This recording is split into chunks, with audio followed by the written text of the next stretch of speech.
Assalamualaikum warahmatullahi wabarakatuh. Nama saya John Abel Alvarel. Saya perwakilan dari kelompok 4 akan mempresentasikan tentang kasus Rohingya. Siapa pengungsi Rohingya?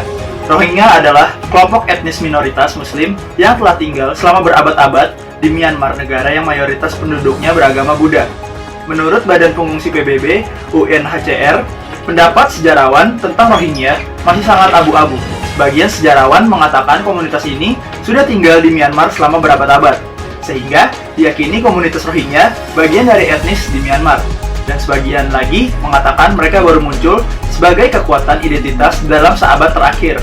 Hal ini yang dijadikan dasar bagi junta militer pemerintah di Myanmar menyatakan mereka sebagai pendatang baru dari subkontinen India.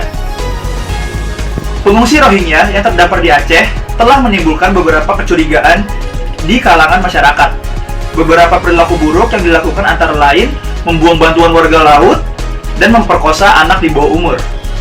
2. Terdapat kasus penyelundupan orang. Presiden Jokowi mengungkap dugaan kuat tindak pidana perdagangan orang atau TPPO terkait makin banyaknya pengungsi Rohingya yang masuk ke wilayah Indonesia Jumat 8 Desember 2023. Seorang warga etnis Rohingya bernama Muhammad Amin telah ditetapkan sebagai tersangka dalam kasus penyelundupan manusia ke Indonesia. Ia diduga mengkoordinasikan penyelundupan lebih dari 100 pengungsi Rohingya ke Aceh. Pemerintah Indonesia telah menegaskan komitmennya untuk menindak tegas pelaku penyelundupan orang dan perdagangan manusia sambil tetap memberikan bantuan kemanusiaan kepada para pengungsi.